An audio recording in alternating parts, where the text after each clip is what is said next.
요즘은 어디를 가나 화두가 대통령의 비상계엄 사태입니다.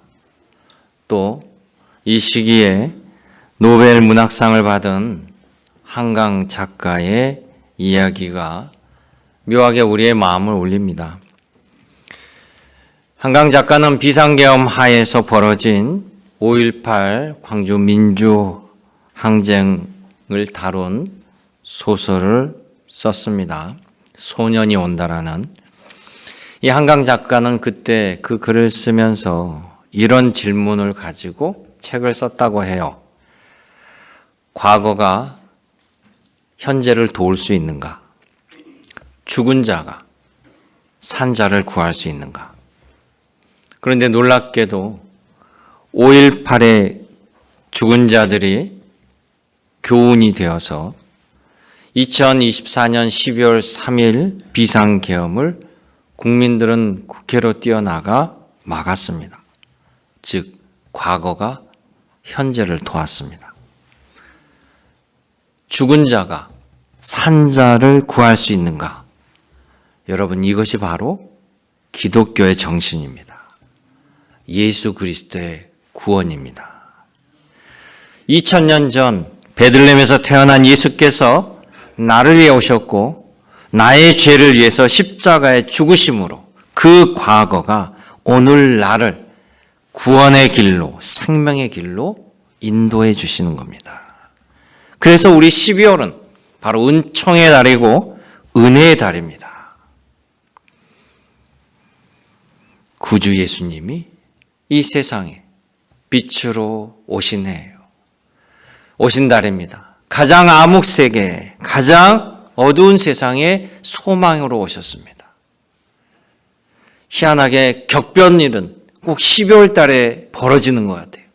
비상계엄, 쿠데타, 탄핵, 이 가장 혼란한 일들은 놀랍게 12월에 벌어져요.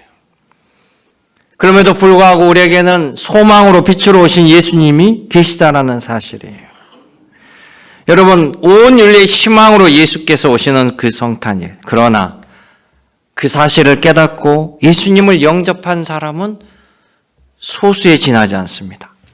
나라와 민족을 구한 영웅은 온 백성이 추앙하고 기뻐 맞이하는데 예수님의 오심은 고난과 배척의 연속이었고 심지어 고발하여 무지한 예수님을 십자가형으로 처형합니다. 세상은 악하고 은혜와 감사를 배신하는 죄악된 세상에 빛으로 오신 예수님. 그래도 예수님을 맞이하는 소수의 사람이 있었습니다. 바로 하나님의 예비한 사람들, 하나님의 기뻐하시는 사람들, 하나님의 역사를 이루는 사람들이었어요. 그들은 바로 세례 요한의 아버지 사가랴와 그의 어머니 엘리사벳, 예수님의 아버지 요셉, 예수님을 잉태한 마리아, 그리고 별을 보고 유대의 왕으로 오신 예수님을 경배하러 온 동방박사, 베들레헴 동네 목자들, 목동들, 그리고 날마다 성전에 와서 기도하는 시므온과 84세의 여선지자 안나라는 여인이었습니다. 그들은 예수님을 구주로, 평화의 왕으로 맞이한 사람들이었어요. 중요한 사실은 이 성탄은요, 기대하는 사람들이나 기대하지 않는 사람들이나 모두에게 은혜와 축복으로 내려오는 성탄이라는 거예요. 그러나 알고 맞이하는 자가 복된 줄로 믿습니다. 기쁨으로 맞이하는 자가 은총을 누리라고 믿습니다. 바로 크리스마스의 성탄이 여러분들에게는 목자가 맞이하는 성탄이 되고 시몬과 안나가 전율로 맞이하는 성탄이 되시기를 주님의 이름으로 축원합니다. 누가복음 2장을 보면 바로 예수님을 맞이하는 사람들의 모습이 기록되어 있어요. 오늘 그 중에 첫 번째 목동을 보도록 하겠습니다. 목자. 목자는 그 당시에 매우 천대받은 직업군의 하나였습니다. 그럼에도 불구하고 하나님은 그들을 기억하시고 이 목자들에게 복되고 귀한 소식을 알려주셔서 성탄을 맞이하게 한다는 겁니다. 여러분, 목자의 신분으로서요, 이스라엘의 왕이 누가 되든 별 관심이 없어요. 자신들의 신분에는 아무런 변화가 없습니다. 예루살렘에 평화의 왕으로 온다고 해도요, 그리스도가 온다고 해도 그들을 생각하기에는 이건 나와 상관없는 일이라고 치부합니다. 왕이 나 같은 사람들을 알아주겠어? 누가 비천하고 불쌍한 고아와 과부 같은 이들을 생각해 주겠어? 세상은 그래서 권력을 가지려고 하고 아니면 재물을 가지려고 합니다. 새로운 왕이 나타난들 제사장이나 귀족들만 좋은 것 아니야? 라고 생각하는 목자에게 있어서는 새로운 왕의 탄생에 기대할 것이 없어요. 그런 목동에게 천사가 나타나서 말을 전해줍니다. 그 내용은 놀라운 말이에요. 10절에 보면 무서워하지 말라. 내가 온 백성에게 미칠 큰 기쁨의 소식을, 좋은 소식을 너희에게 전하노라. 그때까지만 해도 온 세상을 위한 좋은 소식, 기쁨의 소식. 그러나 본인들은 이게 무슨 나와 상관이 있겠어? 라고 생각했는데 11절에 보면 오늘 다윗의 동네 이 베들레헴에 너희를 위한 구주가 나셨다. 할렐루야예요. 온 세상 다른 사람들 위한 구주가 아니라 나를 위한 구세주가 오셨다라고 천사는 전해집니다. 그러니까 태어난 아기는 나와 관련된 아기가 되는 거예요. 여기서 나란 누굽니까? 천대받던 죄인이나 세리, 고아, 과부, 비천한 사람들에게 미치는 은혜라는 겁니다. 천사는 이 소식을 말로만 전해주는 게 아니라 바로 목동들이 직접 그 아기 예수를 만날 수 있도록 구체적으로 가르쳐 주는 거예요. 베들레헴 동네에 내려가서 말 구유의 강보에 쌓여있는 아기가 바로 그리스도로 태어나신 아기다. 할렐루야. 목자는 누구도 자신들을 알아주지 않았는데요. 하나님은 우리를 기억하고 계셨구나. 여기에서 여러분 감격하고 기뻐하는 거예요. 그 길로 목자들은 동네로 내려갑니다. 그리고 아기 예수를 찾아 경배합니다. 천사를 만났던 그 놀라운 일들을 아기 예수님 부모와 함께 있는 사람들에게 전해줍니다. 성경을 보면 이 목자가 와서 한 이야기를 다 듣고 놀랍게 여겨요. 깜짝 놀라죠. 설마 그런 일이 이렇게 하지 않겠어요? 그런데 19절에 보면, 2장 19절에 보면 예수님의 어머니 마리아는 이 모든 목자들이 하는 말들을 한마디도 놓치지 않고 마음에 새겼다라는 거예요. 늘 무시받던 사람은 자기가 무슨 얘기를 해도 사람들이 존중해 주지 않기 때문에 별로 말을 안 해요. 그런데 이 목동은 그 얘기를 했더니 예수님의 어머니께서 그 말을 듣고 감동하고 자신의 말을 정말 귀한 사람들의 말처럼 들어주고 가슴에 새기더라는 거예요. 그러니 이 모든 과정 속에 이 목자들은 위로를 받고 하나님께 영광과 감사를 돌리지 아니할 수가 없습니다. 그래서 성경은 목자들은 돌아가면서 하나님께 영광의 찬송과 감사의 찬송을 올렸다라고 이야기합니다. 여러분, 목자들이 받은 은혜, 목자에게 나타나신 하나님의 역사, 바로 오늘 우리들에게, 여러분들에게 함께함을 여러분 믿으시기 바랍니다. 예수 그리스도가 자라셔서 공생애가 바로 그와 같은 삶을 보여주시는 거예요. 예수님 뭐라고 합니까? 죄인을 구하러 나는 왔도다. 나는 죄인들의 친구다라고 말씀했어요. 가버나움이라는 동네 세관원이었던 마태는요, 유대인들이 같은 동네 사람들이 그 일을 한다고 죄인이라고 취급하고 천대합니다. 그런데 예수님은 그를 예수의 제자로 불러주신 거예요. 마태가 예수님을 따라다니며 가르침을 받으며 바로 그 예수님의 일대기를 하나하나 기록했습니다. 바로 그것이 마태복음서예요. 마태가 기록한 건 뭡니까? 바로 내가 모셨던, 나를 불렀던 예수께서 저 나사렛 동네, 촌동네 목수의 아들이 아닌 곧 구약에서 우리 선지자들이 예언했던 다윗의 후손으로 오신 그리스도다. 이걸 만방에 증거하기 위해서 마태복음을 기록한 거예요. 마태복음 1장 1절에 그렇게 시작합니다. 아브라함과 다윗의 자손 예수 그리스도의 계보라. 할렐루야. 여러분, 예수님이 바로 하나님으로 이 땅에 오셨기 때문에 우리에게는 소망이 되고 희망이 됩니다.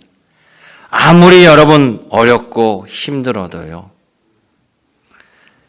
끝에 빛이 있고 소망이 있으면 그 가는 과정이 힘들더라도 우리는 견뎌낼 수 있다는 거예요. 여러분, 동굴과 터널이 다른 점은 무엇입니까? 동굴은 끝을 알 수 없는 어둠 속으로 계속 빠져듭니다. 그러나 터널은 언젠가는 밝은 광명의 길이 나타난다는 것을 알기 때문에 우리는 인내하고 소망으로 나아갈 수 있다는 거예요.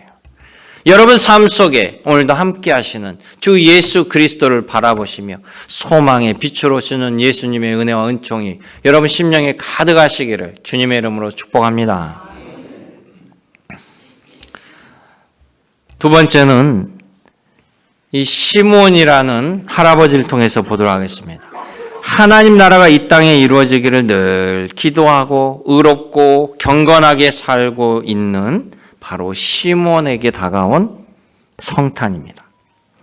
자, 누가복음은 이 시므온에 대해서요, 성령님이 함께한 사람, 성령님의 지시와 감동이 있는 사람, 성령님의 인도함을 받는 사람이라고 기록하고 있어요. 그리고 그에게 바로 성탄의 소식이 전해졌다고 합니다. 왜 시므온에게 이런 은혜가 입혀졌을까요? 그건 누가복음 2장 25절 이하에 보면 시므온은 당대의 의로운 사람, 경건한 사람, 이스라엘 위해 기도하고 하나님의 위로를 기다리는 믿음의 사람이라고 합니다. 여러분, 의롭다라는 것은 바로 하나님의 속성 중에 하나예요. 공의로움, 정의로움, 바른 생활을 해 나가는 사람이에요. 경건한 사람은 하나님을 앙망하며 믿음 가운데 살아가는 사람이랍니다. 그러니까 시므온은 바른 신앙과 믿음에 서 있는 사람이에요. 그러니까 예수님이 오셨던 그때 시므온이 살아가는 세상은 어땠냐면요, 이스라엘 나라는 이미 멸망하고 없는 나라입니다. 이스라엘은 이미 바벨론 제국에 의해서 멸망당해서 지금은 로마 제국에 의해서 통치를 받아요. 그런데 로마 제국의 가장 끝에 변방에 있는 것이 이스라엘입니다. 별 그렇게 중요한 곳도 아니에요. 그러니까 로마 제국은 저 변방에 있는 이스라엘, 또 쉽게 순종도 잘 안 하는 저 이스라엘에게 분봉왕이라고 중간에 왕을 하나 세워서 그 왕으로 통치하게 했습니다. 바로 그 왕이 헤롯 왕이에요. 헤롯 왕. 그런데 이스라엘에게 있어서 헤롯 왕이 통치하는 것은 이스라엘에게도 모독이 되는 거예요. 자, 나라를 잃어버렸습니다. 이민족인 로마 제국의 나라가 되어버렸어요. 그것도 화가 나고 분노하고, 그것도 기가 막힐 노릇인데, 유대인도 아닌 에서의 후손, 에돔의 후손, 이듬의 출신인 이 헤롯이 로마 제국에 잘 보여가지고 여기 왕으로, 통치왕으로 오게 돼서 이스라엘 백성들을 통치합니다. 그러니까 이방인의 통치를 받고 그를 왕으로 선계하고 로마 총독에게 선계하고 이중 삼중으로 분노하죠. 헤롯은 정통성이 없기 때문에 엄청난 포갑 정치를 해왔습니다. 또 반란이 일어나면 로마 제국은 무자비하게 군대를 동원해서 진압을 해버립니다. 그런 과정 속에 정치는 매우 혼란하죠. 세금은 아주 과중합니다. 정의는 없습니다. 어디도 희망이 없고 도덕도 땅에 떨어졌습니다. 그런데 그와 같은 시대에 이렇게 의로운 사람, 경건한 사람, 신앙의 믿음을 지켜온 사람이 바로 시몬이었다는 사실이에요. 여러분, 하나님이 이런 사람을 귀하게 보지 않겠습니까? 하나님께서 이런 사람을 은혜 주시지 않겠습니까? 하나님은요, 의인들을 통해서 역사하신 일들을 성경에서 볼 수 있어요. 여러분, 온 인류가 하나님 앞에 죄악을 저질러서 결국 하나님의 심판의 매를 들지요. 그게 처음에는 물심판이 나타납니다. 노아의 대홍수 사건 때 유일하게 살아남은 노아의 가족, 그 노아는 뭐라고 성경에 기록합니까? 노아는 당대의 의인이었고 심지어 하나님 앞에 완전하였다. 할렐루야. 그러니 온 세상이 멸망하는 그 과정 속에서도 하나님은 의인 노아를 지키시고 보호하시고 심판을 면할 수 있도록 말씀하셔서 큰 배, 구원의 방주를 만들게 하셨다라는 사실이에요. 또 신약에 보면 로마 제국의 군대 장교 고넬료, 그 사람은 유대인들에게서는 통치자 아니에요. 얼마든지 권력을 휘두르고 유대 백성들의 생명을 빼앗을 수 있는 생사 여탈을 가지고 있는 사람입니다. 그런데 그런 고넬료에 대해서 성경은 뭐라고 기록하냐면 고넬료는 경건하고 하나님을 경외하며 유대 백성을 구제하고 항상 하나님께 기도하는 사람이었다. 할렐루야. 민족은 다르지만 시므온과 별반 다르지 않는 모습. 아마 소돔과 고모라가 멸망하지 아니하면 있어야 할 그 의인 10명이 없어서 멸망했지만 이 고넬료는 바로 소돔과 고모라에 있어야 할 그 의인과 같은 사람이에요. 그래서 하나님은요, 이 고넬료를 기억하고 베드로를 고넬료의 집에 보내는 거예요. 그리고 예수 그리스도의 복음을 듣게 하고 예수님을 영접하게 합니다. 로마 제국의 군인이었지만 고넬료는 베드로를 통해서 예수님을 영접하고 세례를 받고 온 가족 모두가 하나님의 백성이 되고 하나님의 자녀가 되는 영광을 입었다라는 사실이에요. 유대인들은 이런 은혜 가운데 있음에도 불구하고 예수님을 배척하고 은혜를 박차고 나가버렸지만 이방인이었던 고넬료는 주님의 은혜 가운데 함께하고 그 은혜를 누렸습니다. 우리가 유대인이 아니지만 바로 예수 그리스도 안에서 구원을 누릴 수 있는 은혜와 축복이 바로 주님께서 이렇게 주어진다는 사실을 기억하시길 원합니다. 그러기에 우리도 이 나라와 민족을 위해서, 교회를 위해서, 가정을 위해서 늘 기도하는 자녀가 되어야 될 줄로 믿습니다. 기도하는 사람을 통해 하나님 놀라운 역사를 일으켜 주십니다. 이 시므온, 날마다 이 혼돈 속에 헤롯 왕의 통치, 신앙은 무너져 있고 빗줄기도 없고 소망은 없는 바로 그때 날마다 성전에 올라가서 하나님의 통치하심, 하나님의 구원하심을 위해서 나라와 민족을 위해서 기도하는 그 시몬, 그에게 하나님께서는 놀라운 사실을 말씀해 주십니다. 바로 성령께서 너가 그리스도를 만나기 전에는 죽지 아니하리라, 이런 응답을 주는 거예요. 여러분, 오랜 세상을 사신 분들 중에, 연세 드신 분들 중에는요, 그냥 매일매일 하루하루가 살아가는 게 의미 없고 재미없고 몸도 아프고 예전처럼 활달하지도 않고, 그러니까 그런 분 중에는 그냥 기도 제목이 하나님, 나 그냥 빨리 데려가면 안 돼요? 나 좀 빨리 데려가세요. 이렇게 기도한 분도 계셔요. 매일 눈뜨기가 두렵다고 하신 분도 계세요. 그런데 이 시몬, 연세 많은 이 할아버지 시몬은 어떻게 했어요? 하나님이 약속을 줬어요. 소망을 줬어요. 그러니 하루하루 기쁨으로 예수 그리스도를 기다리는 삶이 됐어요. 무료한 인생이 아니고 이제 다 늙어서 아무것도 할 수 없는 소망을 잃은 삶이 아니라 죽기 전에 하나님이 그리스도를 만나게 하셨으니 매일 성전에 올라가서 기도하는 것도 목표가 있고 소망이 있고 기도할 재미도 있고 은혜를 바라본다는 거예요. 성경을 보면 예수님의 그 어머니 요셉과 마리아가 율법에 따라서 정결례를 하러 성전에 올라온 그때 딱 그 시간에 성령께서 시몬을 인도하여서 성전으로 불러들입니다. 그리고 바로 시몬을 예수 그리스도와 만나게 하여 주셔요. 하나님께 소망을 두고 기다리던 시몬의 그 기다림은 약속은 헛되지 않았습니다.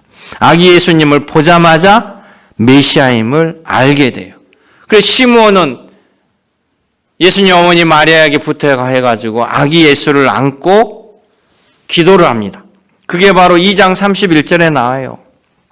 2장 30절에 보면 내 눈이 주님의 구원을 보았사오니 아기 예수님을 안고 하는 거죠. 이는 만민 앞에 예비한 것이요 이방을 비추는 빛이요 주의 백성 이스라엘의 영광이나이다. 할렐루야.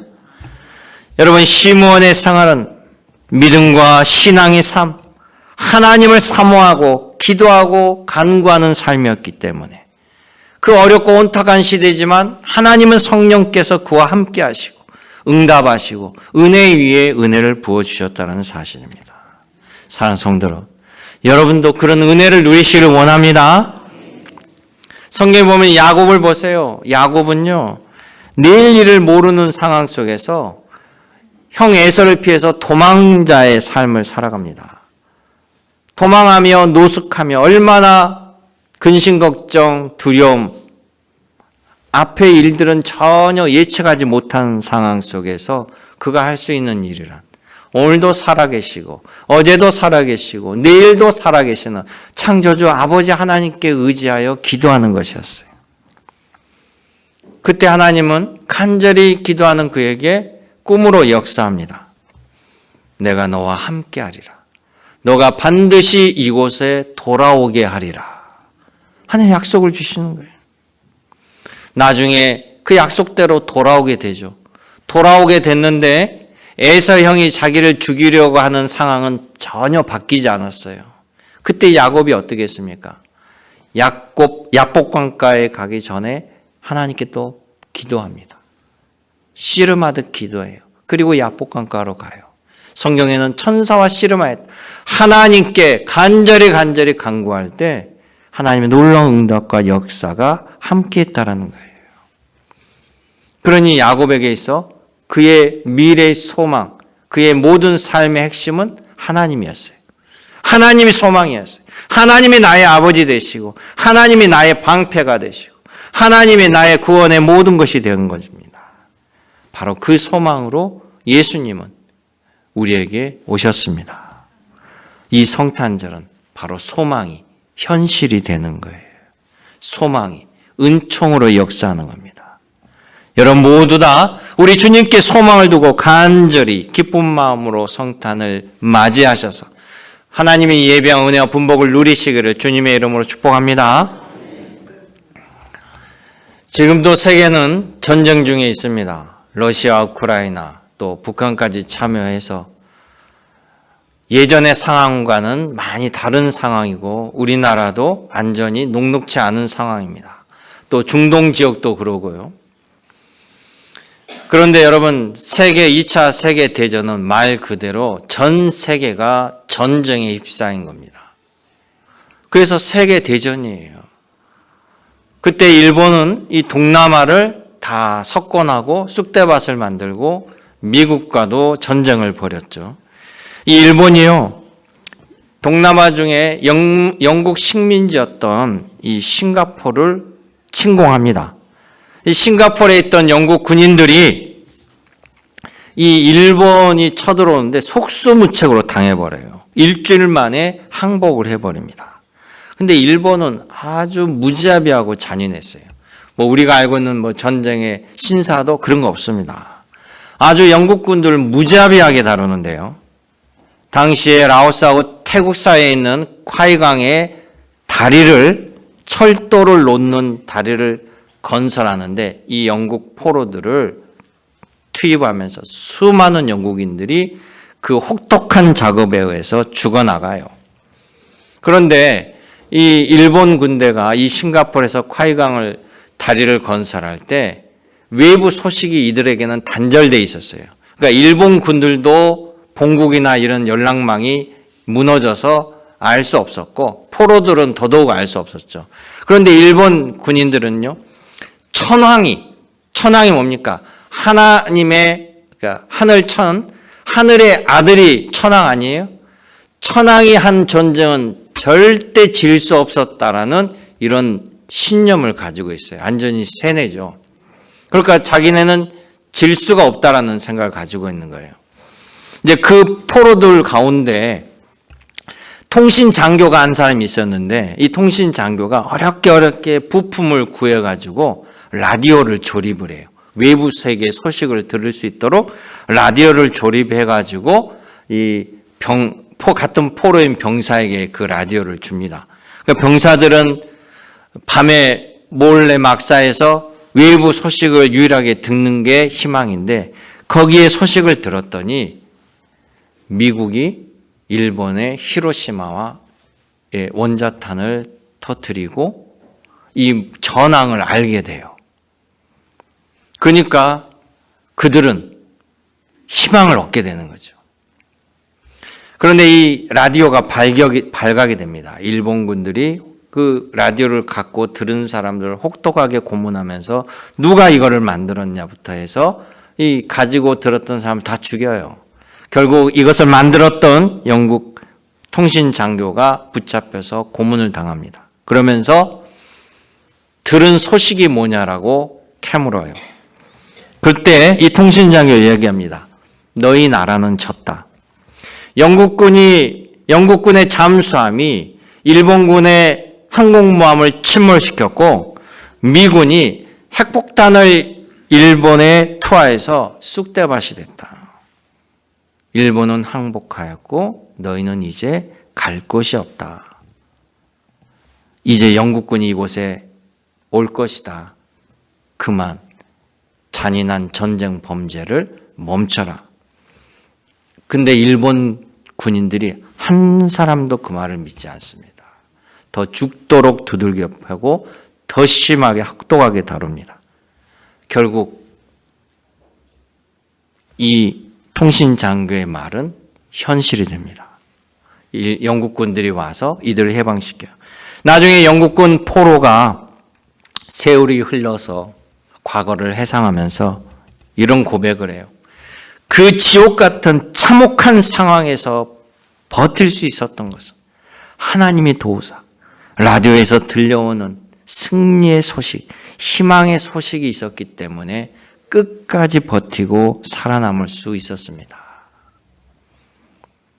그때 내가 절망했더라면 오늘의 이 행복한 삶을 누릴 수 없었습니다. 현실은 폭압 속의 포로이지만 연합군의 승리의 소식은 우리를 살게 해줍니다. 세상이 아무리 어렵고 힘들고 비정상적으로 돌아갈지라도 이 세상을 지으신 하나님이 계시고 이 하나님께서 우리의 소망의 빛으로 역사하신다라는 그 희망이 오늘도 우리를 의의 길로, 소망의 길로, 믿음의 길로 가게 될 줄로 믿습니다. 사랑하는 성도 여러분, 어두운 세상에 주님께 희망이 있습니다. 하나님이 계시기에 이 성탄은 누구에게나 부어주시는 하나님의 축복이에요. 그러나 기쁨으로 받는 자에게 평화의 빛으로 구원의 빛으로 함께 하실 줄로 믿습니다. 나를 위해 오시는 소망을 기다리며 기쁨으로 성탄을 맞이하는 여러분 되시길 원합니다. 소망이 여러분이 현실로 누리시기를 주님의 이름으로 축복드립니다. 은혜롭고 자비로우신 아버지 하나님, 오늘도 살아계셔서 우리 삶을 주관하시고 역사하시며 소망의 빛으로 예수 그리스도를 보내주심을 감사드립니다. 우리가 사가랴처럼 엘리사벳처럼 또 목자처럼 시몬처럼 기쁨으로 주님을 경배하며 맞이하게 하여 주시옵소서. 언제나 함께 하신 예수님의 이름으로 기도드렸나이다. 아멘.